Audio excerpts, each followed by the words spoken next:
በእንተ ሐውልታት በአብይ ጾሙ ንውጽውጽታ ማግስት የተሰጡ ምዕዳናት በቅዱስ ዮሐንስ አፈወርቅ። ትርጉም ገብረ እግዚአብሔር ኪደ። ክፍለ ትምህርት 20 ቂም በቀልን ስለመተው። ይህ ክፍለ ትምህርት ሚያዝያ 16 ቀን ዓርብ ላይ የተሰጠ ነው። ሊቁ በዚህ ክፍለ ትምህርቱ አብይ ጾም ብቻውን ከቅዱስ ሥጋውና ከክቡር ደሙ ለመሳተፍ በቂ እንዳልሆነ፣ ይልቁንም ከሁሉ በፊት የቅድስና ሕይወት እንደሚያስፈልግ፣ ቂምን እንዴት ማስወገድ እንደሚቻልና እግዚአብሔርም ይህንን ሕግ በተለየ መልኩ እንደሚያየው፣ በልባቸው ቂምን የሚይዙ ሰዎች ገና እሳተ ገሃነም ሳያገኛቸው በዚህ ዓለም ሳሉ እንደሚጎዱ ከመሐላ ስለ መራቅና መሐላን ስላላስወገዱ ሰዎች ይናገራል።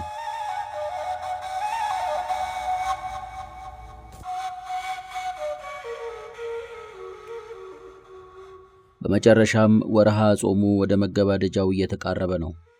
ስለዚህ እኛም ይበልጥ የቅድስናን ሕይወት መያዝ አለብን።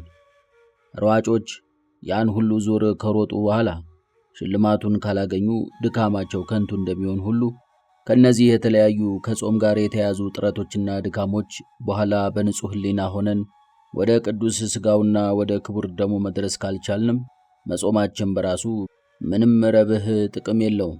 የሌሎች አጽዋማትና የአብይ ጾም የብዙ ቀናት ቅዱሳት ጉባኤያት፣ የስብከቶች፣ የጸሎታት፣ የትምህርቶች ዓላማቸው በእነዚህ ታግዘን በዓመቱ ሁሉ ከሠራነው ኀጢአት እንድንነጻና በመንፈሳዊ ጥባዓትና በሃይማኖት ሆነን እንበለ ደም ከሆነው መሥዋዕት ተካፋዮች እንድንሆን ነውና፣ የእነዚህ ግብ ይህ ካልሆነ ግን ድካማችን ሁሉ ከንቱና ትርፍ አልባ ነው። ስለሆነም እያንዳንዱ ሰው ምን ጉድለቶችን እንዳስተካከለ፣ ምን በጎ ምግባራትን ገንዘቡ እንዳደረገ፣ ምን ኀጢአቶችን እንዳስወገደ፣ ምን ርኩሰቶችን እንደራቀ፣ በምን ረገድ እንዳሻሻለም ራሱን ይመልከት። በዚህ በጎ ጎዳና ላይ በጾሙ ያገኘው ትርፍ ካለ በቁስሎቹ ላይ ዘይት ማፍሰሱን ሕሊናው የሚመሰክርለት ከሆነም እርሱ ወደ ቅዱሱ ማዕድ ቅዱስ ቁርባን ይቅረብ። አሁንም በግዴለሽነቱ ከቀጠለ ከምግበ ሥጋ ከመከልከል በቀር ምንም ያደረገው መልካም ነገር ከሌለ ግን እርሱ ከቤተ ክርስቲያን ከምስጢሩ በአፋ ይቆይ። እነዚህን በደሎች ካስወገደ በኋላም ይግባ። ማንም ሰው ክፉ ምግባራቱን እስካላስወገደ ድረስ በጾሙ ብቻ ላይ አይደገፍ። ምናልባት በሕመም ምክንያት ከምግበ ሥጋ መጾም ያልቻለ ሰው ምሕረት ሊያገኝ ይችላል። ስህተቶቹን ማረም ያልቻለ ሰው ግን በምንም መልኩ ይቅርታን ሊያገኝ አይችልም። ምናልባት ደዌ ዘሥጋ አግኝቶህ ሳትጾም ቀርተህ ሊሆን ይችላል። ከባልንጀራህ ጋር ያልታረቅኸውስ ለምንድን ነው? እስኪ ንገረኝ። ይህንን ላለማድረግህ ስለታመምኩ ነው ብለህ ምክንያት ማቅረብ ይቻልሃልን? ቂምንና ጥላቻን በልብህ ለመያዝህስ እነዚህን በደሎች ለመስራቱ አንድ ሰው በሕመም ምክንያት ነው ብሎ ሰበብ ሊያቀርብ አይቻለውም። ክርስቶስ ለሰው ልጆች ያለው ፍቅር ከሚገልጽባቸው መንገዶች አንዱም ይሄው ነው። ዋና ዋናዎቹንና ሕይወታችንን የሚጠብቁ ትእዛዛት በሕመም ምክንያት የማይጣሱ አድርጓቸዋል። ሁሉንም ትእዛዛተ እግዚአብሔር እኩል ልንፈጽማቸው እንደሚገባን እርግጥ ነው። ይበልጥ ግን ማንንም ሰው እንደ ጠላት ማየት ወይም ቂም መያዝ እንደሌለብን፣ ይልቁንም ፈጥነን እንድንታረቅ የሚያዙንን ትእዛዛት መፈጸም ይገባናል። ዛሬ ስለ እነዚህ ትእዛዛት እንማር ዘንድ ፍቀዱልኝ። ዘማዊና የእግዚአብሔርን ስም የሚሰድብ ሰው ከቅዱስ ሥጋው ከክቡር ደሙ ሊቀበል እንደማይገባው እሙን ነው። በልቡ ቂምን የያዘ ክፋትንም የሚያስብ ሰውም ከቅዱስ ቁርባን መሳተፍ አይችልም። ትክክልም ነው። ምክንያቱም ዝሙትን ወይንም ምንዝርን የፈጸመ ሰው የፍትወት ኀጢአትንም ፈጽሟል። ከዚህ ውድቀቱ ለመነሳት ፈቃደኛ ከሆነም ከዚህ በኋላ ንስሐ በመግባት ጥቂት ስርየት ኀጢአትን ሊያገኝ ይችላል። ቂምን የያዘ ሰው ግን በየቀኑ ተመሳሳይ በደልን ይፈጽማል። ይህንን ማድረጉም ፈጽሞ አይቆምም። በፊተኛው በዝሙቱ ወይንም በምንዝርናው ላይ ግብሩ ተጠናቋል፣ ኀጢአቱም አንዴ ተከናውኗል። በኋለኛው ላይ ቂምን መያዝ ግን ዕለት ዕለት የሚፈጽሙት ኀጢአት ነው። እንግዲህ እኛው ራሳችን ወደንና ፈቅደን ለዚህ ክፉ ጭራቅ አሳልፈን የምንሰጥ ከሆነ ሊደረግልን የሚችል ይቅርታ እንደምን ያለ ነው?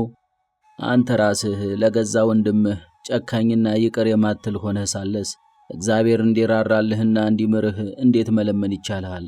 ባልንጀራህ ምናልባት ንቆህ ሊሆን ይችላል። አዎ፣ አንተ ግን እግዚአብሔርን ሁል ጊዜ እንደናከው ነው። በባልንጀራና በእግዚአብሔር መካከልስ ምን ንጽጽር አለ? ባልንጀራህ ምናልባት ጉዳት ሲደርስበት ሰድቦ ይሆናል፣ አንተም በዚህ ተበሳጭተህ ይሆናል። አንተ ግን ምንም ሳይጎዳህና በአንተ ላይ ክፉ ሳያስብ ይልቁንም ዕለት ዕለት በረከቱን እየተቀበልክ እያለ እግዚአብሔርን ሰድበኸዋል። እንግዲህ ተመልከት፣ ነቢዩ አቤቱ ኃጢአትንስ ብትጠባበቅ ማን ይቆማል ብሎ እንደተናገረ እግዚአብሔር በእርሱ ላይ የምንፈጽመውን በደል ቢመረምር ኖሮ አንዲት ቀንስ እንኳ በሕይወት መቆየት አንችልም ነበር። እያንዳንዱ በደለኛ ሰው ለራሱ የሚያውቀውንና ሌላ ሰው የማይመሰክርበትን እግዚአብሔር ብቻውን ግን የሚያውቀውንስ ይቅርና የተገለጠውና ሰው ሁሉ የሚያውቀው ኃጢአታችንን እንኳን እግዚአብሔር ቢቆጣጠር ኖሮ ከእነዚህ ኃጢአቶች በኋላ የምንጠብቀው ምንድን ነው?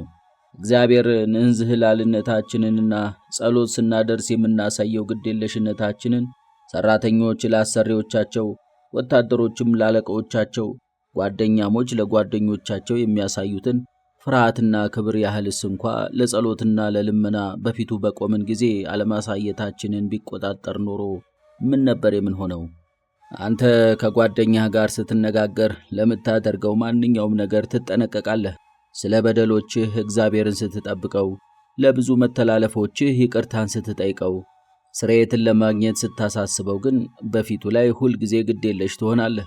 ጉልበትህ በምድር ላይ ተንበርክኮ ሳለ ልቦናህ ግን እዚህም እዚያም በገበያ ስፍራም በቤት ውስጥም ይዋልላል።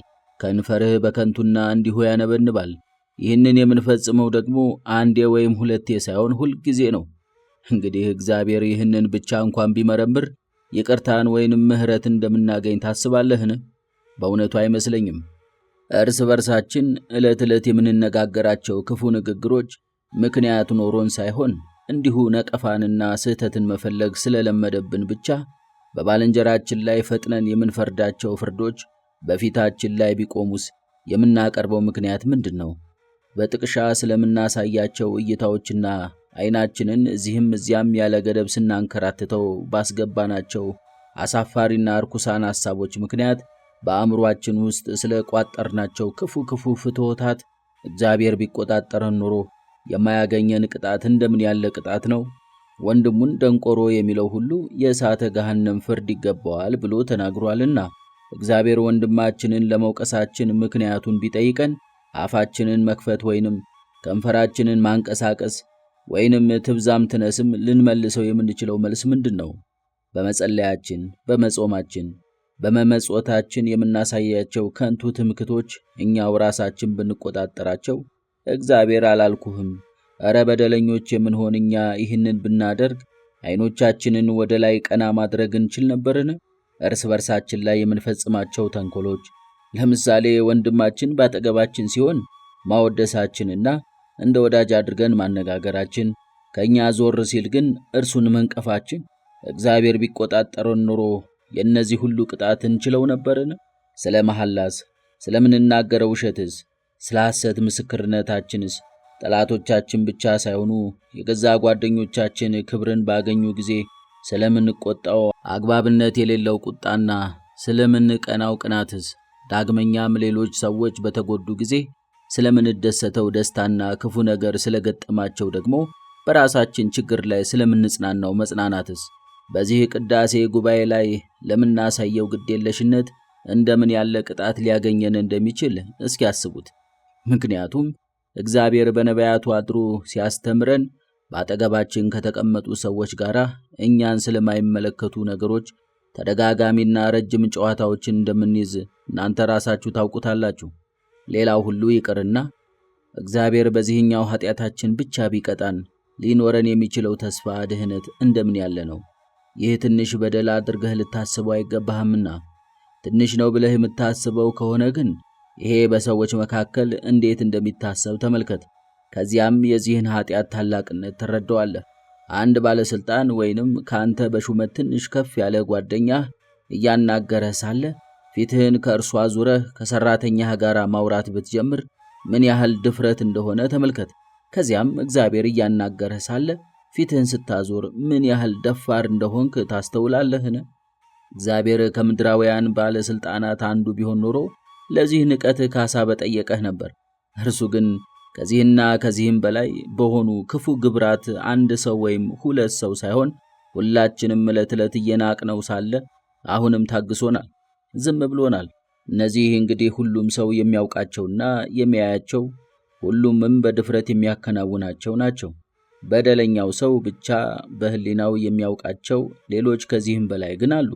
በእውነት ይህንን ሁሉ ማሰብ ብንችልና እንዲህ ከራሳችን ጋር ብናወራ ኖሮ ከሰዎች ሁሉ ይልቅ ጨካኞችና አረመኔዎች ብንሆንም እንኳን የበደሎቻችንን ብዛት ስለምናይ በፍርሃትና በረዓድ ተይዘን ሰዎች በእኛ ላይ ያደረሱትን ጉዳትና በደል ማስታወስ በቻልን ነበር። ባልንጀራህን ይቅር ባትለው ያንን የእሳት ወንዝ፣ ያንን የማያንቀላፋ ትል፣ ያ ሁሉም ነገር ራቆትና ግልጽ የሚሆንበት አስፈሪው ፍርድን አስታውስ። ያ አሁን የተደበቁ ነገሮች ሁሉ ወደ ብርሃን የሚወጡበት የፍርድ አደባባይን አስብ። ይቅር ለማለትም ብርታትን ታገኛለህ። ባልንጀራህን አሁን ይቅር የምትለው ከሆነም የዚያን ጊዜ እነዚህ ኃጢአቶች አይገለጡብህም። ከዚህ ዓለም ተለይተህ ስትሄድም የእነዚህን በደሎች ማሰሪያ ይዘህ አትሄድም። ከዚህ ይልቅም ከሰጠኸው በላይ ብዙ በጎ ነገሮችን ትቀበላለህ።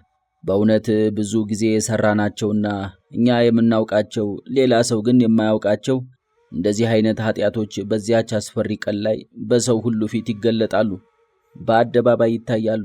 እኛም በሕሊናችን ወቀሳ ታፍነንና ታንቀን እንዲህ ነው ተብሎ ሊገለጥ በማይችል የቅጣት ስቃይ እንሰቃያለን።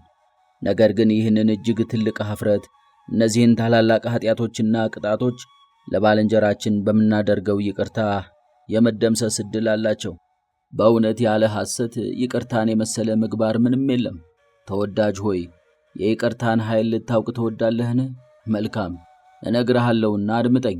እግዚአብሔር እንዲህ ብሏል፣ ሙሴና ሳሙኤል በፊቴ ቢቆሙም ልቤ ወደዚህ ሕዝብ አያዘነብልም።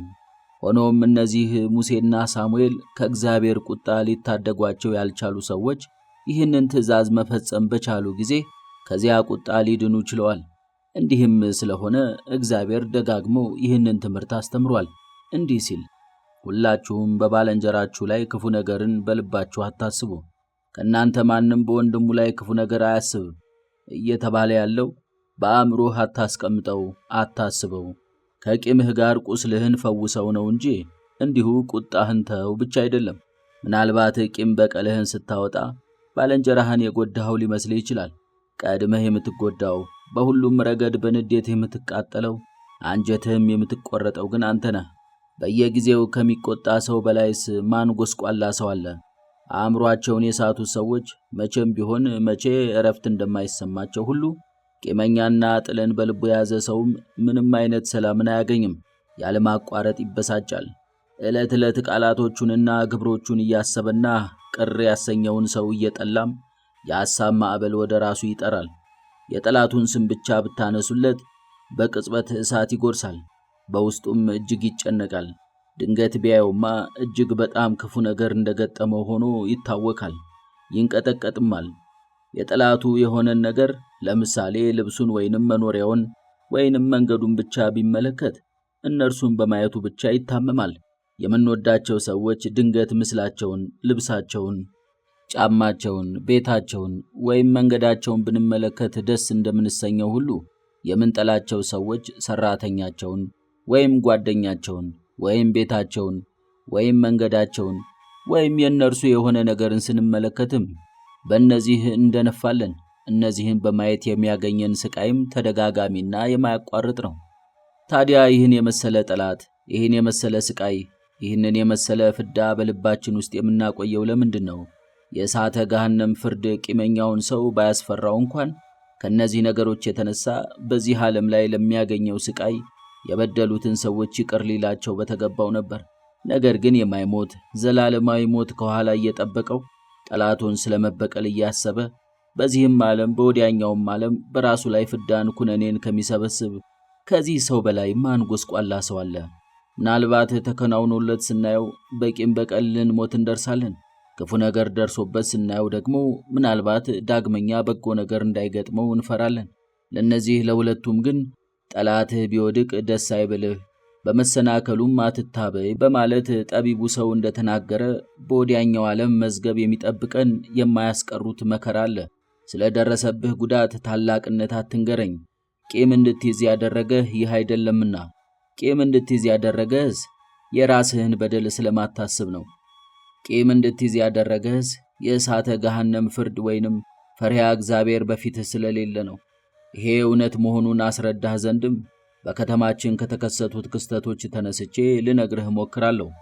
እነዚህን ታላላቅ ወንጀሎችን የፈጸሙ ሰዎች ወደ ፍርድ ቤት በተወሰዱ ጊዜ እሳቱ ከውስጥ ሲንቀለቀል፣ በዚህ እሳት ውስጥ በመጨመር ፍርዱን የሚፈጽሙትም በዙሪያ ቆመው የወንጀለኞችን ጎን እየገረፉ ሳለ ከገራፊዎቹ አንዱ ድንገት ጠላቶች ካሏችሁ የያዛችሁባቸውን ቂም ተውላቸው፣ ይህንን ካደረጋችሁም ከዚህ ቅጣት በነፃ እንለቃችኋለን ብሎ ቢናገር የሞት ፍርድ ሊፈረድባቸው የነበሩት እነዚህ ወንጀለኞች ቂም ይዘውባቸው በነበሩ በጠላቶቻቸው በእግሮቻቸው ስር ወድቀው አይስሟቸውምን? እግሮቻቸውን ብዬ የምናገረው ስለምንድን ነው? እንዲያውም ከዚያ በኋላ ጌቶች አድርገው እንዲቀበሏቸው እና እነርሱም ባሪያዎች እንዲሆኗቸው ቢታዘዙ ራሱ ይህንን ላለመቀበል እምቢ አይሉም። እንግዲህ ሰዋዊና ወሰን ያለው ቅጣት ሆኖ ሳለ እንደዚህ ቁጣ ሁሉ እንዲበርድ ካደረገ ሊመጣ ያለው ቅጣት ደግሞ ዘወትር በአእምሮአችን ብናስበው ከዚህ የበለጠ ከልቦናችን ቂም በቀልን ብቻ ሳይሆን ክፉ ሐሳብንም ሁሉ እንዲወገድ አድርጓል። እስኪ ንገሩኝ፣ በበደለን ሰው ላይ ይዘነው የነበረውን ቂም ከማስወገድ በላይ ምን ቀላል ነገር አለ? ይህንን ለማድረግ ብለን የምናደርገው ረጅም የእግር ጉዞ አለን? የምንከፍለው ገንዘብ አለን? የሌሎች ሰዎች እርዳታስ ያስፈልገናልን? የሚያስፈልገው መወሰን ብቻ ነው። ከዚያም ይህ በጎ ግብር ወዲያው ከግቡ ይደርሳል። ለዚህ ዓለም ጉዳዮች ጎንበስ ቀና የምንል አመፀኛ ሰዎችን ለማስደሰት ብለን ለኛ በማይመጥን መልኩ ባሪያ ምንሆን፣ ገንዘብ የምንከፍል፣ ከወዛደሮች ሳይቀር የምንነጋገር፣ በዚህ ምድር ላይ ልናገኘው የምናልመውን ነገር ለማግኘት ብለን ልንሰራውና ልንናገረው የማይገባንን ነገር የምናደርግና የምንናገር ሆነን ሳለ ስለ እግዚአብሔር ብለን የበደለንን ሰው የማንታገስና እኛ ቀድመነው ለመታረቅ መሄድን እንደ ውርደት የምንቆጥር ከሆነ የሚያገኘን ቅጣት እንደምን ያለ ቅጣትስ ነው? እስኪ ንገረኝ፣ ይቅር ልትለው ብለህ አንተ ቀድመህ መሄድህ አሳፍሮሃልን? ማፈር የሚገባህስ ቂምህን ይዘህ መቀጠልህንና የበደለህ ሰው ቀድሞ መጥቶ እንታረቅ ቢልህ ነው። ይህ በእውነት ውርደት፣ ኀፍረትና ታላቅ ጉዳት ነው። አስቀድሞ ለመታረቅ የመጣ ሰው የመጀመሪያውን አዝመራ ሁሉ የሚሰበስበው እርሱ ነውና፣ ሌላው ሰው መጥቶ ስለለመነህ ቂምህን ብትተው ግን በጎነቱ የሚቆጠረው ለለመነህ ሰው ነው። ትእዛዙን የፈጸምከው እግዚአብሔርን ታዘህ ሳይሆን ወንድምህ ስለለመነህ ነውና። የሚለምንህ ሰው ሳይኖር የበደለህ ሰውም ቢሆን ወደ አንተ ሳይመጣ ወይም ሳይማጸንህ አንተው ራስህ ከውስጥህ ኀፍረትህን ሁሉ ትተህና ሳትዘገይ ወደ በደለህ ሰው ብትፋጠንና ቂምህን ሁሉ ብታርቅ ግን በጎነቱ ሁሉ የሚቆጠረው ለአንተ ይሆናል። ሽልማቱንም የምትቀበለው አንተ ትሆናለህ። ጹሙ ብዬ ብነግርህ ምናልባት አሞኛል ልትለኝ ትችላለህ። መጽውት ብልህም ማጣትህንና ልጆች ማሳደግህን እንደ ሰበብ ልታቀርብልኝ ትችል ይሆናል። ወደ ቤተ ክርስቲያን መጥተህ በጉባኤ ተሳተፍ ብልህ ደግሞ ብዙ ዓለማዊ ሐሳቦች እንዳሉብህ ልታመካኝ ትችል ይሆናል። የሚነገረውን ልብ ብለህ አድምጥ፣ የምትማረውንም ትምህርት አስተውል ብልህ የምማረው ነገር አይገባኝም ልትል ትችል ይሆናል። ወንድምህን አቅናው ብልህም ምክር ስሰጠው ከልቡ አያደምጥም፣ ብዙ ጊዜ ነግረዋለሁ አጣጥሎብኛል ልትለይ ትችል ይሆናል። ምንም እንኳን እነዚህ ሁሉ ደካማ ሰበቦች ቢሆኑም በተወሰነ መልኩ ግን ምክንያት ሊሆኑ ይችላሉ። በልብህ የያዝከውን ቂም ተው ብዬ ብነግርህስ ከእነዚህ ውስጥ ልታቀርብልኝ የምትችለው ምክንያት የትኛውን ነው? ሕመምን ቢሆን፣ ማጣትንም ቢሆን፣ የእውቀት ማነስንም ቢሆን፣ ምቾትን መፈለግም ቢሆን ወይም ልትጠቅሳቸው የምትችላቸው ሌሎች እነዚህን የመሰሉ ምክንያቶች ማቅረብ አይቻልህም። አየህ፣ ይህ ኃጢአት እንደዚህ ምክንያት የምታቀርብለት ስላልሆነ ይቅር የማይባል ነው። እንግዲህ እጆችህን ወደ ሰማይ መዘርጋት፣ አንደበትህን ማንቀሳቀስ ወይም ይቅርታን መጠየቅ የምትችለው እንዴት ነው? እግዚአብሔር በደሎችህን ይቅር ሊልህ ቢፈልግም አንተ ግን በባልንጀራህ ላይ ቂም በመያዝ እግዚአብሔር ይህንን እንዲያደርግ አልፈቅድለትም። ምናልባት ባልንጀራህ ጨካኝ፣ ኃይለኛ፣ አረመኔና በቀልንም የሚወድ ሊሆን ይችላል። ታዲያ ስለዚሁ ምክንያት ይቅር አትለውምን? ብዙ ጉዳት ደርሶብሃልን? ተነጥቃህልን? ተሰድበሃልን? የመጀመሪያውን ስፍራ በመያዝስ ተጎድተሃልን? ስለዚሁ ምክንያትስ ጠላትህ እንዲቀጣ ትፈልጋለህን? እውነቱን ልንገርህ፣ ለዚህም ቢሆን ለአንተ የሚጠቅምህ ይቅር ብትለው ነው። እንበልና ጠላትህን አንተው ራስህ ተበቀልከው፣ በቃልም በተግባርም ከሰስከው ወይም ሰደብከው። ከዚያ በኋላ ጠላትህን አንተ የተበቀልከውን ያህል እግዚአብሔር አይበቀለውም። ይህ ብቻም አይምሰልህ፣ እግዚአብሔር ራሱን እንደ ናቅ አድርገህ በመቁጠርህም ይጠይቅሃል። ተመልከት፣ ይህ በሰዎች ዘንድ ቢሆን ኖሮ ለምሳሌ የሌላውን ሰው ሰራተኛ ብንመታው አሰሪው ይቆጣል፣ እርሱ ራሱ እንደተሰደበም ይቆጥራል። በአገልጋዮችም ሆነ በነፃ ሰዎች ጉዳት ቢደርስብን የዳኞችን ሕጋዊ እርምጃ ልንጠብቅ ይገባናልና። እንግዲህ በሰዎች ዘንድ እንኳን ጠላቶቻችን ናቸው ብለን የምናስባቸውን ሰዎች እኛው ራሳችን ብንበቀላቸው ለእኛ አስተማማኝ ካልሆነ እውነተኛ ፍትህን በመስጠት የሚበቀለው እግዚአብሔር ሲሆንማ እንዴት? ጎረቤትህ ብዙ በድሎሃልን? አሳዝኖሃልን? ብዙ መከራንስ አድርሶብሃልን? ይሄ ቢሆንም እንኳን አንተ ራስህ በቀልን ለመመለስ አትነሳሳ። ይሄን ለአምላክህ ተውለት። ነገሩን ለእግዚአብሔር ስጠውና እርሱ አንተ ከምትፈልገው በላይ አድርጎ ይበቀልልሃል። እግዚአብሔር ካንተ የሚጠብቀው ለበደለህ ሰው እንድትጸልይ ብቻ ነው። ጠላትህን እንዴት መበቀል እንዳለብህ ግን ለእርሱ ተውለት። ልበቀለው ብለህ ብታስብ እንኳን እግዚአብሔር ሊበቀለው የተዘጋጀውን ያህል አንተ ልትበቀለው አትችልም። ስለዚህ አንተ በበደለህ ሰው ላይ ምንም አታድርግ። ይህንንም እውነተኛ ዳኛ ለሆነው ለእግዚአብሔር አሳልፈህ ስጠው። ምንም እንኳን የበደሉንን ሰዎች እኛ ይቅር ብንላቸውም፣ ምንም እንኳን እኛ ብንታረቃቸውም፣ ምንም እንኳን እኛ ብንጸልይላቸውም እነርሱ ራሳቸው እስካልተለወጡና እስካልተስተካከሉ ድረስ ግን እግዚአብሔር ይቅር አይላቸውም። ይቅር የማይላቸውም ለራሳቸው ጥቅም ሲል ነው። አንተ እነርሱን ይቅር በማለትህ ያመሰግንሃል፣ መንፈሳዊ ጥበብህንም ይቀበልልሃል። እርሱን ይቅር የማይለው ግን በአንተ ጥበብ በክፋቱ እንዳይቀጥልበት ነው። ስለዚህ በዚህ ጉዳይ ላይ የተለመደው አባባል ትክክል አይደለም። ብዙ ሰዎች ከጠላቶቻቸው ጋር ሊታረቁ እንደሚገባቸው ብዙ ካስተማርኳቸው በኋላ በደላቸውን ለመሸፈን ካልሆነ በቀር እዚህ ግባ የማትባለውን ሰበብ ለማቅረብ አስበው መታረቁን አይፈልጉትምና አንዳንዶቹ ጠላቴን ይበልጥ በደሉን እንዳላባብስበት፣ እንዳላስቆጣው፣ ይበልጥም ከዚህ በኋላ እንዳያንጓጥጠኝ እድል እንዳልሰጠው እኔ መታረቅ አልፈልግም ይላሉ። ከዚህም በተጨማሪ ሌላ ሰበብ ያቀርባሉ። እንዲህ ሲሉ እኔ ተበዳይ ሆኜ ሳለሁ እኔ ራሴ ከጠላቴ ጋር ቀድሜ ብታረቅ ሰዎች እኔ ጋር ችግር እንዳላድርገው ይቆጥሩታል። ተወዳጅ ሆይ እነዚህ ሁሉ ነገሮች ግን ከንቱ ናቸው። ያ የማያንቀላፋው የእግዚአብሔር ዓይን በጎ ሐሳብህን አይቷል። ስለዚህ ምክንያትህን መመርመር የሚችለው እውነተኛው ዳኛ እግዚአብሔር ሐሳብህን ከተቀበለልህ የሰዎች አስተሳሰብ አንተን ሊያሳስብህ አይገባም። ጠላትህ በአንተ ርኅራኄ እንዳይብስበት ሐሳብ ከሆነብህ ግን ይህንን እወቅ፣ ጠላትህ እንዲብስበት የሚያደርገው ይህ ሳይሆን ያንተን አለመታረቅ ነው። ምንም እንኳን ይህ ሰው ከሰዎች ሁሉ ይልቅ እጅግ ክፉም ቢሆን፣ ምንም እንኳን በግልጽ ይህንን ላይናገረው ቢችልም፣ በውስጡ ግን ክርስቲያናዊ ጥበብህን ያደንቅልሃል፣ በልቡም ደግነትህን ያከብርልሃል። ምናልባት አንተ እርሱን ለማራራትና ከእርሱ ጋር ለመታረቅ ብለህ ብዙ እየጣርክ ሳለ በበደሉ ከቀጠለበት ግን ከእግዚአብሔር ዘንድ ታላቅ ቅጣትን ይቀበላል። ለጠላቶቻችንና ለበደሉን ሰዎች እኛ ብንጸልይላቸውም እንኳን እነርሱ በዚሁ ተግባራችን የሚብስባቸው እስከሆነ ድረስ እግዚአብሔር ይቅር እንደማይላቸው ማወቅ የምትፈልግ ከሆነም ይህንን ከጥንት ታሪኮች አንዱን ጠቅሼ አስረዳሃለሁ። ማርያም እህተ ሙሴ አንድ ጊዜ በሙሴ ላይ ተነሳስታ ነበር። እግዚአብሔር ምን ያደረገ ይመስልሃል? ምንም እንኳን በሌላ ረገድ የዋህና ትሑት ብትሆንም በለምጽ እንድትመታ አደረገ፣ እርኩስም አደረጋት። ከዚያ በኋላ ተጎጂው ሙሴ ቁጣውን እንዲያረቅላት ቢለምንላትም እግዚአብሔር ግን አልተቀበለውም። ታዲያ እግዚአብሔር ምን አለ? አባቷ ምራቁን በፊቱ ቢተፋባትስ እንኳ 7 ቀን ታርፍ ዘንድ ይገባት ነበር። 7 ቀን ከሰፈር ውጪ ተዘግታ ትቀመጥ። እንዲህ ሊል ወዶ ነው። አባት ቢኖራትና እርሱም ከፊቱ እንድትርቅ ቢያደርጋት ተግሣጹን አትፈጽምም ነበርን? ሙሴ ሆይ ለእርሷ ያለህን ወንድማዊ ፍቅርህን፣ ገርነትህንና ርኅራኄን በእርግጥ እቀበላለሁ። ከቅጣቷ መቼ ነፃ ልትሆን እንደሚገባት የማውቀው ግን እኔ ነኝ። ስለዚህ አንተም ተወዳጅ ሆይ ለባልንጀራህ ያለህን ሰብአዊነት አሳየው። ይቅር ስትለውም ከደግነትና ከመልካምነት አንጻር እንጂ ታላቅ ቅጣት በእርሱ ላይ እንደሚመጣ አስበህ አይሁን። ነገር ግን ይህንንም በደንብ ተረዳ። አንተ ልትታረቀው ብዙ እየጣርክ ሳለ ካቃለለህ በራሱ ላይ ታላቅ ፍዳን እያከማቸ ነው። ምን እያልክ ነው? እስኪ ንገረኝ።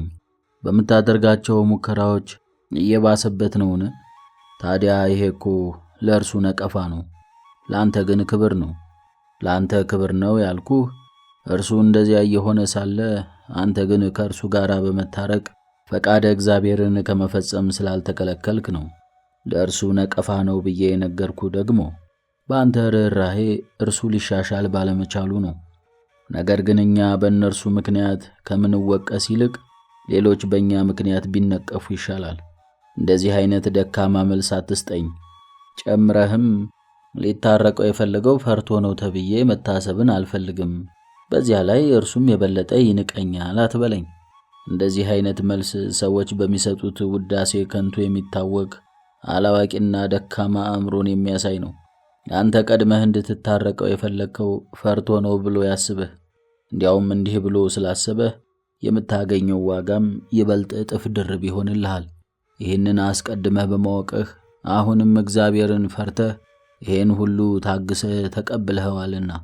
ሰዎች ስለሚሰጡት ውዳሴ ከንቱ እርቅን የሚፈልግ ሰው እርሱ ከእግዚአብሔር ዘንድ ዋጋውን ሳያገኝ ይቀራል። ሰዎች እንደሚሳለቁበትና እንደሚስቁበት እያወቀ ለመታረቅ ከመሞከር ወደ ኋላ የማይለው ሰው ግን እርሱ 2 እንዲያውም 3 እጥፍ የክብርን አክሊል ይቀዳጃል። ስለ እግዚአብሔር ብሎ እርቅን የሚፈጽመው በእውነት ይህ ሰው ነው። ጠላትህ በዚህ አለ በዚያ እንደበደልህ አትንገረኝ። ይሄ ሰው በሰዎች ዘንድ ያለውን ግፍ ሁሉ ቢያደርስብህ እንኳን እግዚአብሔር ግን ያዘዘህ ሁሉንም ይቅር እንድትልለት ነው።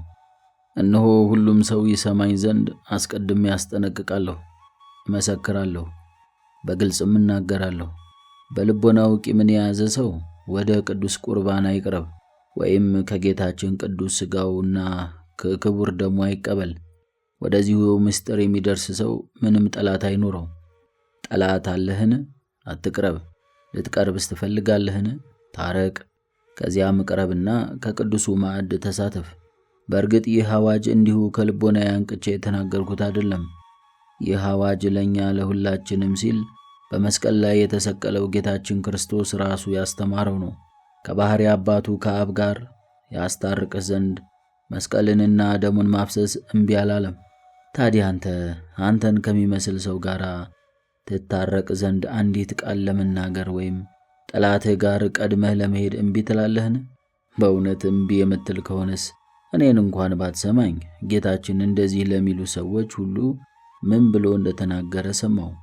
እንዲህ አለውን፣ እንግዲህ መባህን በመሠዊያው ላይ ብታቀርብ በዚያም ወንድምህ አንዳች ባንተ ላይ እንዳለው ብታስብ ይልና ወደ አንተ እስኪመጣ ድረስ ጠብቀው፣ ወይም በሽማግሌ ተነጋገሩ፣ ወይም ሌላ ሰው እንዲያስታርቅህ ለምን። ሳይሆን በዚያ በመሠዊያው ፊት መባህን ትተህ ሂድ። ይኸውም አስቀድመህ አንተ ሂድና ከወንድምህ ጋር ታረቅ ነው። ኦ እንዴት ይረቃል! እንዴትስ ይጠልቃል! እስኪ ተመልከት። መባው ባይቀርብም እንኳን እግዚአብሔር እንደ ውርደት ካልቆጠረው አንተ ከወንድምህ ጋር ለመታረቅ ብለህ ቀድመህ መሄድህን እንዴት እንደ ውርደት ትቆጥራለህ? እስኪ ንገረኝ።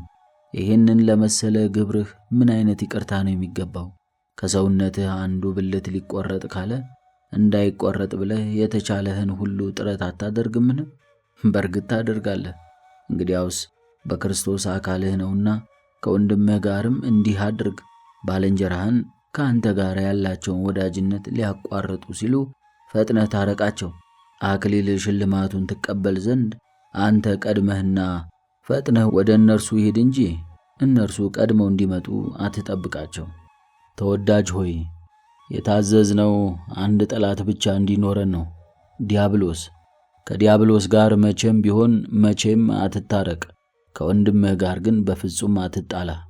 ድንገት የልቦና ጠባብነት ቢኖርም እንኳን ይህንን ጊዜያዊ ሊሆን ይገባል። ተወዳጁ ጳውሎስ በቁጣችሁ ላይ ፀሐይ አይግባ ብሎ እንደተናገረ ከአንድ ቀን በላይ በፍጹም ማለፍ የለበትም። ጀንበር ከመጥለቋ በፊት ብትታረቅ ከእግዚአብሔር ዘንድ ጥቂት ይቅርታን ታገኛለህና።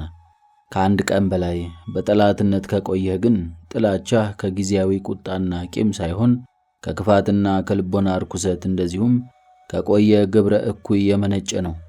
መጥፎው ነገር ግን አንተ ራስህ ለራስህ ይቅርታ እንዳታገኝ ማድረግ ብቻ ሳይበቃ ቀናውን ጎዳናም ይባሱኑ ውስብስብ ማድረግህ ነው።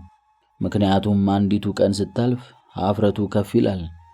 ሁለተኛው ቀን ሲጨመር ይበልጥ ይጨምራል። ሦስተኛና አራተኛ ቀን ሲጨመር ደግሞ ሌላ አምስተኛ ቀንም ይጨመራል። ስለሆነም 5ቱ 10፣ 10ሩ 20፣ 20ው 100 እየሆነ ሄዶ ቁስሉን መፈወስ የማይቻልበት ደረጃ ላይ ይደርሳል። ጊዜ በነጎደ ቁጥር ጠባሳው እየሰፋ ይሄዳልና። ነገር ግን አንተ ሰው ሆይ ለእነዚህ ትርጉም የለሽ ስሜቶች ፋታ አትስጣቸው። አትፈር፣ አትፍራ። ለራስህም ከጥቂት ጊዜ በፊት እንዲህና እንዲያ ተባብለን ስም ተሰጣተን ነበር። ሊነገሩ የሚገባቸውና የማይገባቸው ብዙ ነገሮችንም ተለዋውጠናል።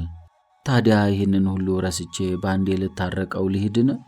በዚህ የበዛ ቅሌትስ የማይወቅሰኝ ማን ነው ብለህ አትናገር። እንዲህ ብዬ መልስልሃለሁና ጤነኛ አእምሮ ያለው ሰው ቀላሃል ብሎ አይወቅስህም። አልታረቅም ብለህ ስትቆይ ግን ጤነኛ አእምሮ ያላቸው ሰዎች ሁሉ ያፌዙብሃል። ከዚያ በኋላ አንተም በዚያ ሰፊው ጠባሳ ላይ ለዲያብሎስ ፋታ ትሰጠዋለህ። ጊዜ በመውሰዱ ብቻ ሳይሆን እስከዚያ ድረስ በመሃል በተደረጉ ብዙ ክንውኖችም ጭምር ጠላቶችህን ለማስወገድ እጅግ ከባድ ይሆንብሃልና። ፍቅር የኃጢአትን ብዛት እንደሚሸፍን ሁሉ ጥላቻም ያልነበሩ ኃጢአቶች እንዲኖሩ ነቃፊዎችና በሰዎች ቁስል የሚደሰቱ ከዚህም የባሰ ሌላ ክፉ ነገርን የሚያደርጉ ሰዎች ክብር እንዲሰጣቸው ያደርጋልና። ስለዚህ እነዚህን ሁሉ ነገሮች በማወቅ ከወንድምህ ጋር ለመታረቅ አንተ ቀድመህ ሂድ። ፈጽሞ ካንተ ከመራቁ በፊት አንተ ቀድመህ በፊቱ ውደቅ። በአንዲት ቀን ከተማይቱን ሁሉ ማካለል፣ ከከተማይቱ ቅጥር ውጭም ቢሆን መሄድ ወይም ረጅም የእግር ጉዞ ማድረግ ካለብህ እንኳን በእጅህ ያሉት ሌሎች ነገሮችን ሁሉ ትተህ ከወንድምህ ጋር ስለመታረቅ ብቻ አስብ። ይህ እጅግ አድካሚ ቢሆንብህም እንኳን ይህን ሁሉ እያደረግህ ያለው ለእግዚአብሔር ብለህ እንደሆነ አስታውስ። ይህን ስታስብም በቂ መጽናናትን ታገኛለህ። ልቦና ሲረድብህ፣ ሲያወላውልብህ፣ ሲፈራብህ፣ ሲያፍርብህ ደጋግመህ ይህንን መልእክት እየተናገርክ ቀስቅሰው። ልቤ ሆይ ለምን ትዘገያለህ? ለምን ታወላውላለህ? ለምን ትጠራጠራለህ?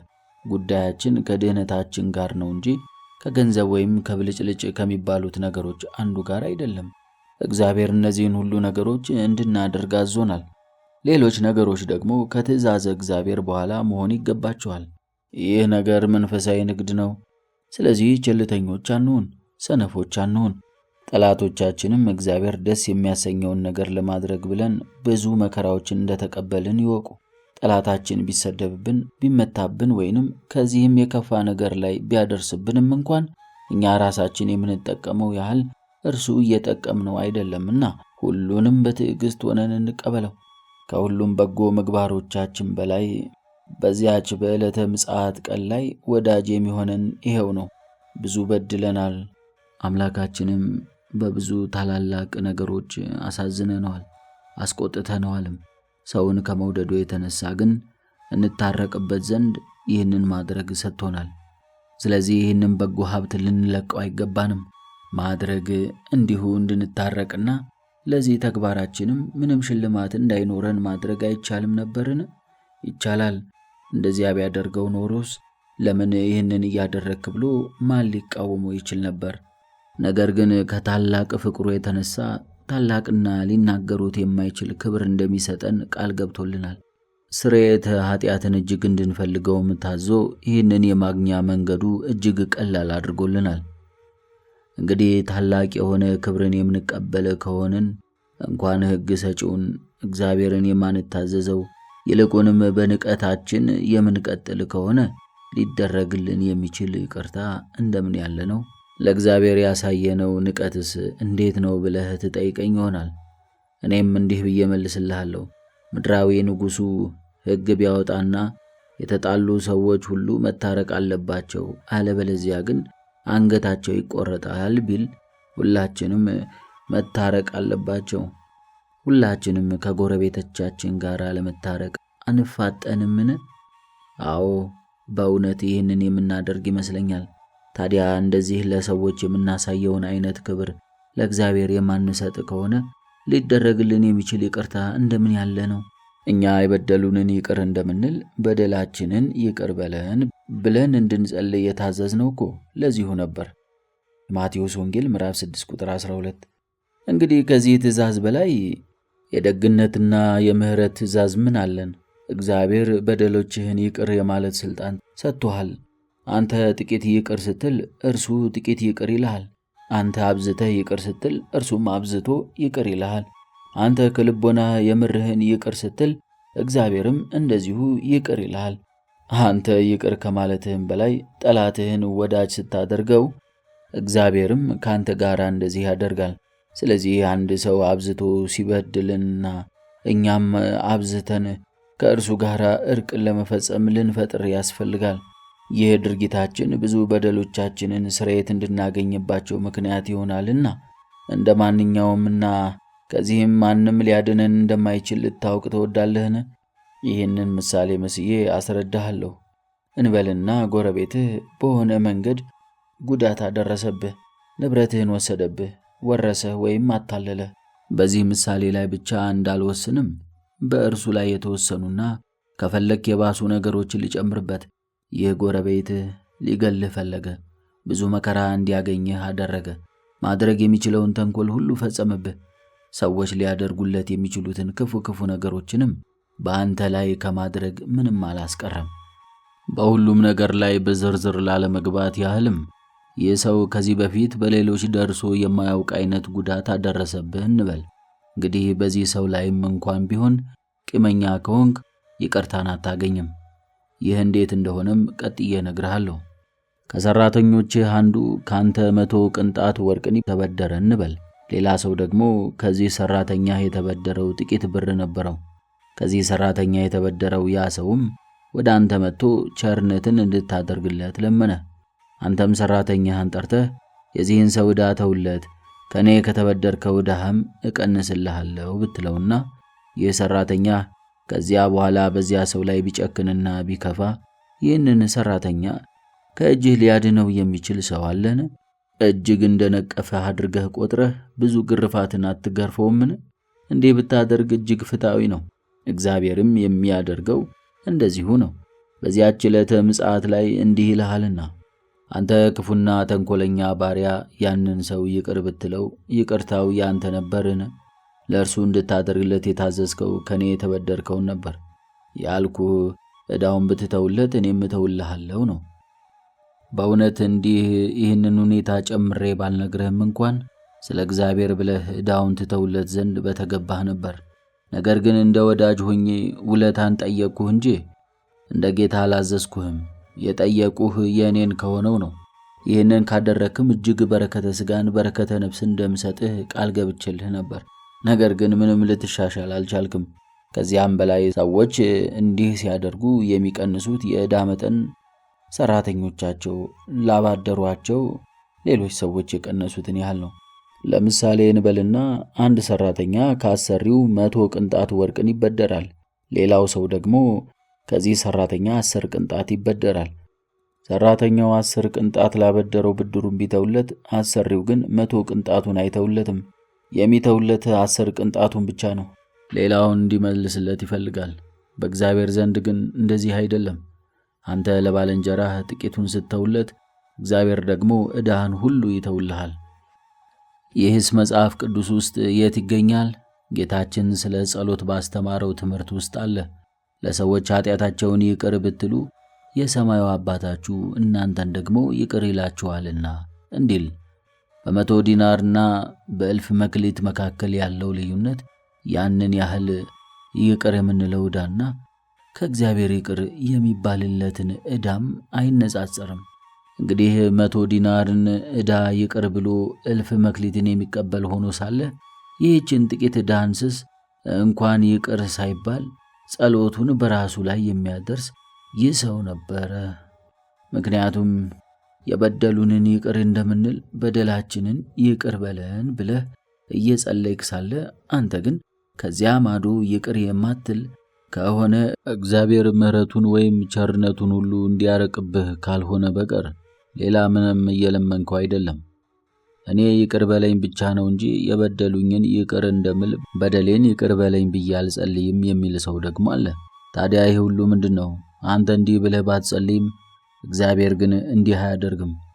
ይቅር የሚልህ አንተ ይቅር ስትል ነው። ይህም ከዚህ በኋላ እንዲህ ብሎ ግልጽ አድርጎታል። ለሰዎች ኃጢአታቸውን ይቅር ባትሉ የሰማዩ አባታችሁም ኃጢአታችሁን ይቅር አይላችሁም። ስለዚህ ጸሎቱን ሙሉ ባትደግመውም ወይም ዕለት ዕለት እንደዚያ ብለህ ስትጸልይ ፈርተህ ከባልንጀራህ ጋር እንድትታረቅ ብሎ እንድትጸልየው ባዘዘህ መንገድ ሳይሆን ቆርጠህ ብትደግመው እንኳን ደገኛ መንገድ ነው ብለህ አታስብ። ብዙ ጊዜ ለምኜዋለሁ፣ ተማጽኜዋለሁ፣ ማልጄዋለሁ፣ ሊታረቀኝ ግን አልቻለም ብለህ አትንገረኝ። እስክትታረቀው ድረስ በፍጹም አታቁም። ጌታችን ሲናገር መባህን ትተህ ሂድ ወንድምህንም ለምነው አይደለምና ያለው ሂድ ታረቅ ነው። ስለዚህ ምንም እንኳን ብዙ ጊዜ ለምነኸው ቢሆንም እስክታሳምነው ድረስ ግን ይህንን ማድረግህን አታቋርጥ። እግዚአብሔር ዕለት ዕለት ይለምናልና እኛ ግን አንሰማውም። ሆኖም አልሰሙኝም ብሎ መለመኑን አላቋረጠም። ታዲያ አንተ ባልንጀራህን ለመለመን ትታጀራለህን? እንዲህ የምታደርግ ከሆነስ ልትድን የምትችለው እንዴት ነው? እሺ ብዙ ጊዜ ለምነኸዋል፣ እርሱም ገፍቶሃል። ታዲያ ለዚህ ተግባርህ እኮ ታላቅ የሆነ ዋጋን ታገኛለህ። እርሱ ይበልጥ አንተን ሲጠላህ፣ አንተ ደግሞ ይበልጥ ይታረቅህ ዘንድ ብትለምነው የምታገኘው ዋጋም ይህንን ያህል ጨምሯልና። አንድን በጎ ሥራ ለማከናወን የሚከብደው ያህል እርቅም ከከባዶቹ አንዱ ነውና በጠላትህ ላይ የሚፈረደው ፍርድም የዚሁ ያህል ታላቅ ነው። አንተ የምታገኘው የክብር አክሊልም የዚሁ ያህል እጅግ ብሩህ ነው። ይህንን በተግባራችንም ጭምር እናሳይ እንጂ አሁን በተባለው ነገር ላይ ብቻ አናጨብጭብ። ወደ ቀድሞ ወዳጅነታችን እስክንመለስ ድረስም ይህንን ከማድረግ በፍጹም ወደ ኋላ እንበል። ጠላትን ላለማስያዝ፣ አለመጉዳት ወይም በውስጣችን ለእርሱ መጥፎ አለመሆን ብቻውን በቂ አይደለም። ከዚህ በላይ ወደ እኛ እንዲቀርብ ዝግጁ መሆን አስፈላጊ ነው። ምክንያቱም ብዙ ሰዎች እንዲህ ሲሉ እሰማቸዋለሁ፣ ጥል የለኝም፣ አልናደድበትምም፣ ከእርሱ ጋር የሚያገናኘን ሌላ ምንም ነገር የለኝም። እግዚአብሔር ያዘዘህ ግን ከእርሱ ጋር ምንም የሚያገናኝ ነገር እንዳይኖርህ ሳይሆን እጅግ ብዙ ነገር እንዲኖርህ ነው። ወንድምህ ተብሎ የተጠራውም እኮ ለዚህ ነው። ስለሆነም በዚያ ጊዜ ወንድምህን የበደልከውን ነገር ቢኖር አላለም።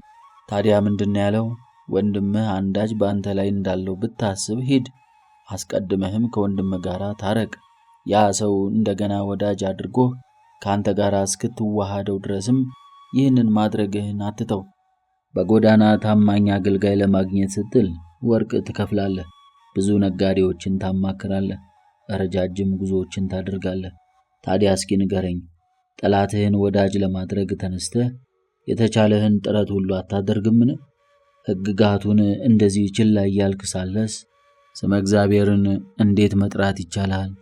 በእውነት ያለ ሐሰት አገልጋይ ቢኖረን ለእኛ ምንም ጥቅም የለውም። ጠላታችንን ወዳጅ ብናደርግ ግን እግዚአብሔር በእኛ ላይ እንዲራራ፣ እኛም በእርሱ ዘንድ ባለሟልነትን እንድናገኝ፣ ከበደሎቻችን ሁሉ ነፃ እንድንሆን፣ በእግዚአብሔር ይቅርና በሰዎች ዘንድ እንኳ ክብርን እንድናገኝ፣ ሕይወታችንም አስተማማኝ እንዲሆን ያደርጋል። አንድ ቢሆንም እንኳ ጠላት ካለው ሰው በላይ ምንም የማያስተማመን የለምና። ይህ አንዱ ጠላታችን በሚናገራቸው እልፍ ክፉ ነገሮች ምድራዊ ስማችን ይጎድፋልና አእምሮአችን ይረበሻል፣ ሕሊናችን ይታወካል፣ ለተደጋጋሚ የጭንቀት ሐሳቦችም እንጋለጣለን። እንግዲህ አሁን የዚህን ሁሉ እውነት ስላወቅን ራሳችንን ከቅጣትና ከቂም በቀል ነፃ እናድርግ። የተነገረንን ሁሉ በማድረግ ሊመጣ ያለውን በዓል እናክብረው። በዓሉን በማስመልከት ከንጉሡ ዘንድ እንዲደረጉልን የምንፈልጋቸው በጎ ነገሮች እኛ ለሌሎች ሰዎች እናድርግላቸው። በእውነት ንጉሡ ለበዓለ ትንሣኤ ካለው ክብር የተነሳ ከከተማይቱ ጋር እንደሚታረቅና ጥፋቶቿንም ሁሉ ይቅር እንደሚላት ብዙ ነገሮችን እሰማለሁና፣ እንግዲህ ደህንነታችን በሌሎች ሰዎች እጅ ላይ ሲወድቅ በዓሉንና አከባበሩን በደንብ መጠበቅ፣ ከጠላቶቻችን ጋር እንድንታረቅ እግዚአብሔር ሲያዘን ግን በዓሉን መናቅና ስለ እርሱም ምንም አለማሰብ እንደሚገባው ሆኖ ከማያከብር ሰው በላይ ይህንን ቅዱስ በዓል የሚያንቋሽሽ ሰው የለም። እንደውም ያለ ምግብ ለተከታታይ 10 ቀናት ቢቆይ ሰውስ እንኳ ይህ ሰው በዓለ ትንሣኤውን አከበረ አልለውም። ጠላትነትና ጠብ ባለበት በዓል የበዓል አከባበርም የለማ። መቼስ ምንም ያህል አስገዳጅ ሁኔታ ውስጥ ብትገባ እንኳን ቅዱስ ሥጋውን ክቡር ደሙን እጅህን ሳትታጠብ ለመንካት አትደፍርም። እንግዲያስ ልብህ ቆሽሾ ሳለም አትቅረብ። ከአዳፋ እጅ ይልቅ አዳፋ ልብ ይከፋልና ታላቅ ፍዳም ያመጣልና አእምሮ በውስጡ ተቀምጦ ከሚቆየው ቂም በላይ የሚያረክሰው ምንም ነገር የለምና የገርነት መንፈስ ቁጣ ወይም ፍትወት ባለበት አያድርምና። እንዲህ ከሆነ ታዲያ መንፈስ ቅዱስ የተለየው ሰው ምን ተስፋ ድህነት ሊኖረው ነው? እንዴትስ ቀና ብሎ መጓዝ ይቻላል? ስለዚህ ተወዳጅ ሆይ ጠላትህን ለመቀበል ስትል ራስህን እንጦሮጦስ ውስጥ አትክተት። ከክሬዴት እግዚአብሔር ውጪ ብቻህን እንድትሆን አታድርግ። እንደ እውነቱ ከሆነ ከጠላት ጋር መታረቅ እጅግ ከባድ ቢሆንና ይህንን ለማድረግ ሳይታዘዙ ሲቀሩም ቅጣቱ እንደዚሁ እጅግ ከባድ ቢሆን ኖሮ ይህ ብቻውን እንኳን እጅግ ሰነፎችና ሐኬተኞችን ሰዎችን ለማነሳሳት ብሎ ለመታረቅ ብዙ እንዲደክሙ ለማድረግ በቂ ነበር። ነገር ግን በሰጠነው ማብራሪያ እንዳየነው እኛ ፈቃዳችን ከሆነን ከጠላት ቀን መታረቅ እጅግ ቀላል ነበር። ስለዚህ ይህ የሕይወት ጎዳና ነውና ግድ የለሾች አንሁን። ያለ አንድ ሰው ጠላት ሆነን ወደ ቅዱሱ ማዕድ እንቀርብ ዘንድም እንፍጨርጨር። ማድረግ ያለብንንም ነገር ሁሉ እናድርግ። እኛ ንቆች ከሆንን ከእግዚአብሔር ትእዛዛት ውስጥ ምንም ከባድ ትእዛዝ የለም። ይህም እስካሁን ድረስ ለውጥ ባመጡ ሰዎች ግልጽ ሆኖ የሚታይ ነው። መሐላን በመማል ልማድ ተታለው የነበሩትና ይህንን ማስወገድም እጅግ ከባድ እንደሆነ ሲያስቡ የነበሩት ሰዎች እስኪ ስንት ናቸው? ነገር ግን በእግዚአብሔር አጋዥነት እናንተ ጥቂት ጥረት ስታደርጉ ሙሉ ለሙሉ የሚባል መልኩ ይህንን ክፉ ልማድ ማስወገድ ችሏችኋል። ስለዚህ የቀረችውን ጥቂቷንም እንድትተዋትና ለሌሎች አስተማሪዎች እንድትሆኑ እማልዳችኋለሁ። እስካሁን ድረስ ይህንን ማድረግ ካልቻሉት ላለፉት ጊዜያት መማላቸውንና በልቦናቸው ስር ስለሰደደ እርሱን ማስወገድ እንደማይቻል አድርገው ለሚያመካኙትም እንዲህ እላቸዋለሁ። እግዚአብሔር እንድናደርጋቸው ካዘዛቸው ትእዛዛት ውስጥ ወደ ተግባር ለመለወጥ የጊዜን ርዝማኔ የሚጠይቁ የሉም።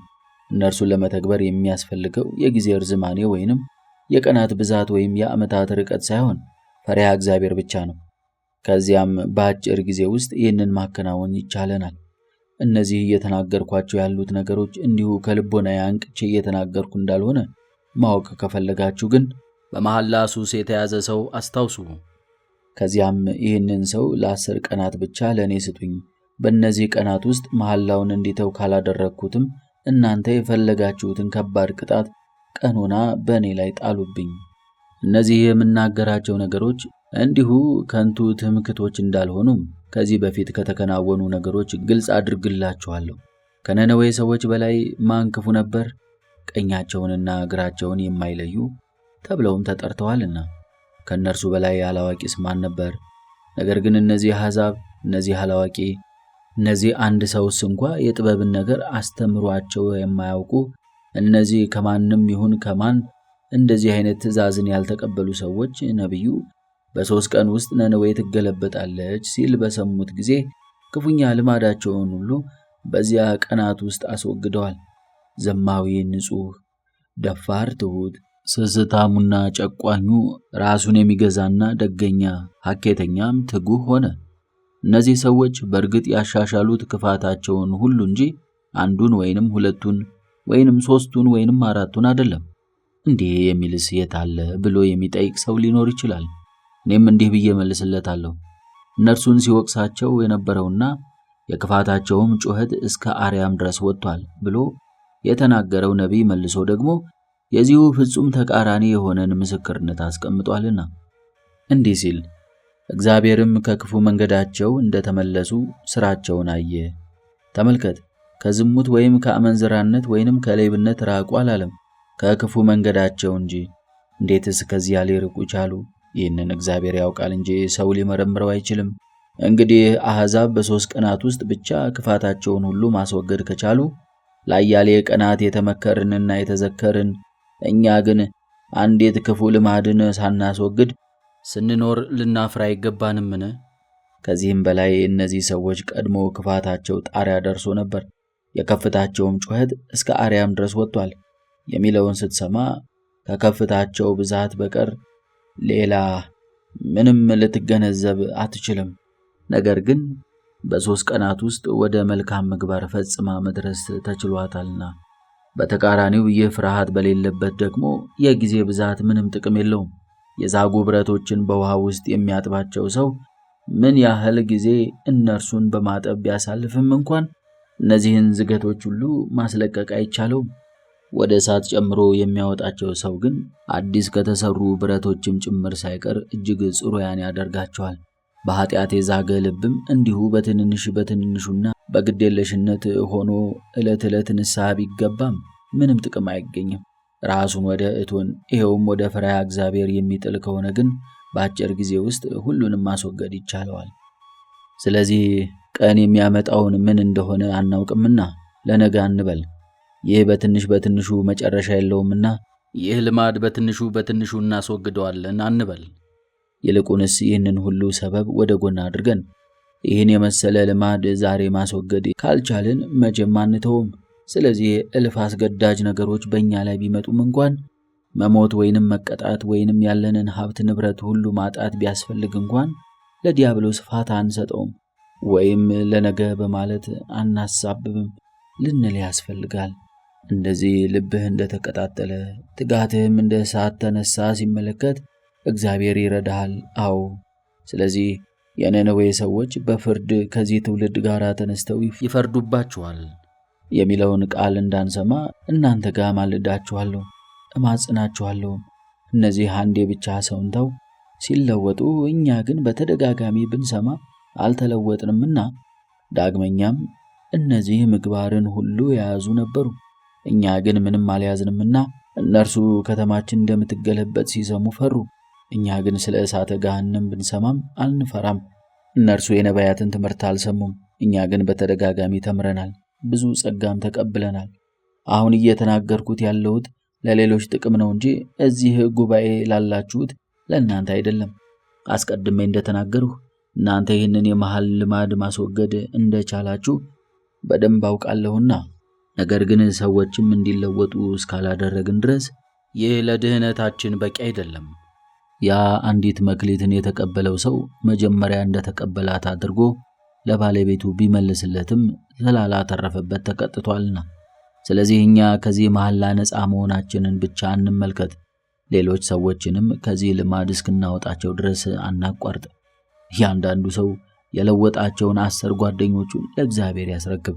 ሰራተኞች ወይም የሙያ ሰልጣኞች ቢኖሩህ ወይንም ደግሞ ሰራተኛዋም የሙያ ስልጠናዎችን ባይኖሩህም እንኳን ጓደኞች ስለሚኖሩህ እነዚህን ለውጠህ ለእግዚአብሔር አይቅርባቸው። ከዚህም በተጨማሪ መሐላን ከሞላ ጎደል ማስወገድ ይቻለናል የምንለው አንዳንዴ ብቻ ነው ብለህ አትመልስልኝ።